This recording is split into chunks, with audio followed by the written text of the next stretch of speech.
We haven't seen any widespread damage that when you see it, you kind of say, oh yeah, it seems like a tornado probably came through here. But we have found some damage, like here in Maple Grove, where this massive chunk of metal appears to have come from a grain bin that I would say was about 100, 200 yards away at the farm across the street. Pretty scary thought to think this massive chunk of metal was flying through the air just a few hours earlier.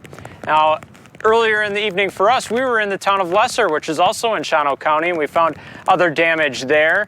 At Hillock Farms, they suffered some damage. You could see the roof was torn off of one of their sheds there. A power pole also lifted out of the ground, it appeared, causing power lines to come down. Here's one account of what it was like when the storms were rolling through. Well, it wasn't bad at first, but then when the wind picked up, I was over by my mother, and I said it's time to go in the basement because we could see the trees bending right over.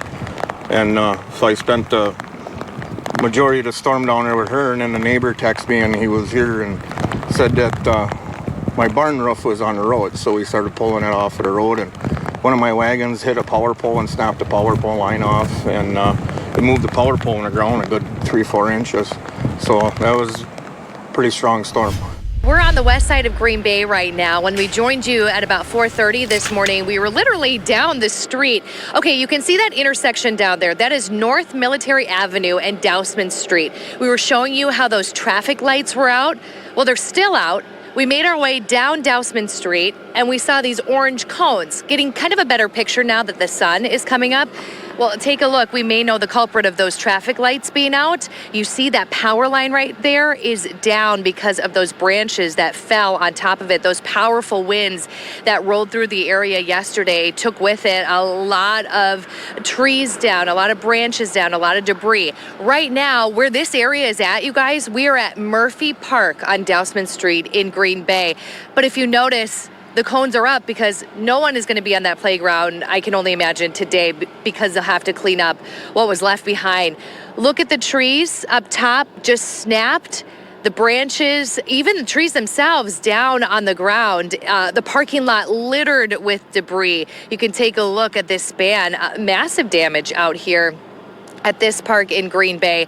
And obviously, we have mentioned this. Patrick mentioned it last night, Phil as well, when they were talking about those power lines that would be going down, to stay away from them. So we are trying to keep our distance too, because you treat those lines as if they were live. Do not go by those power lines because you never know if they are still on, if they are active. You know, you don't want to get hurt, obviously. So we're keeping our distance as well. But you can see just the massive amount of trees that are down here at Murphy Park in Green Bay. We received a lot of video, a lot of pictures from viewers showing the storm damage in their area. And like you were talking about, Pete, those power outages. So here on Dousman Street, you know, it was dark, obviously getting lighter now, but we do know still thousands of people in the Green Bay area are without power. I did check on Twitter, WPS. They're working to make sure power is restored. We're going to be going throughout the area to see what else, you know, Mother Nature left behind after those storms rolled through. Rachel, good morning. Hi, everyone. We have noticed a lot of road closed signs up in the area when we were over on the west side of Green Bay. We have made our way to Hobart right now.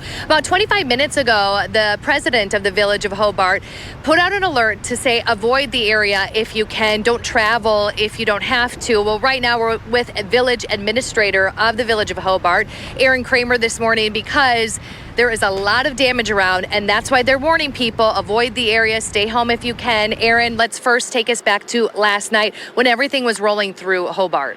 Well, to be honest, I think most of us here, police, public works, we kind of had a feeling late in the morning. This was, you know, it was setting up to be a pretty dynamic afternoon. And then I would say 6, 7 o'clock last night is when we started to notice, you know, the tornado warnings west of us.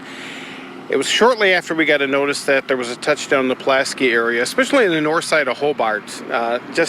It's sort of just unleashed. I mean, I'm not a weatherman, so I'm not stepping on any toes, but it was either a combination of straight line winds, rotation. Maybe we never had a touchdown, but just enough to go over the area based on what I've seen this morning driving around now that we have the sunlight out there. So it was, you know, I'll admit I was in the basement and had the wife and the children down there, and we were crossing our fingers, hoping for the best. Yeah. We're going to make our way around the area as well, but tell us what portions, you know, are hit hardest, do you think? You said it's pretty much the whole area, but there are certain portions. The biggest thing right now is people on the north side of Hobart. North being everything north of Highway 172 or Mason Street to the north. If you don't have to drive, please don't, at least for right now. We're trying to get crews out there. Other communities are reaching out. I know the town of Lawrence has already been in contact saying, hey, do you need an extra truck? Do you need extra manpower? We've got to get trees cleared out. We've got, this morning I saw trees hanging on power lines. We've got to coordinate with public service to maintain the power, avoid any dangerous situations. And that's the big thing I want to push on or impress upon people is you don't know if these power lines have been deactivated or if they're still live. It's been 12 hours since the storm. Curiosity could have tragic consequences. So leave the sightseeing up to me and you and your cameraman. I can assure you Trout Creek, Hillcrest, Mason, parts of Overland, they're all shut down. We've got to get crews out there. We've got to clean up today. You said it's going to be a dicey day for a lot of people, but it could have been a lot worse.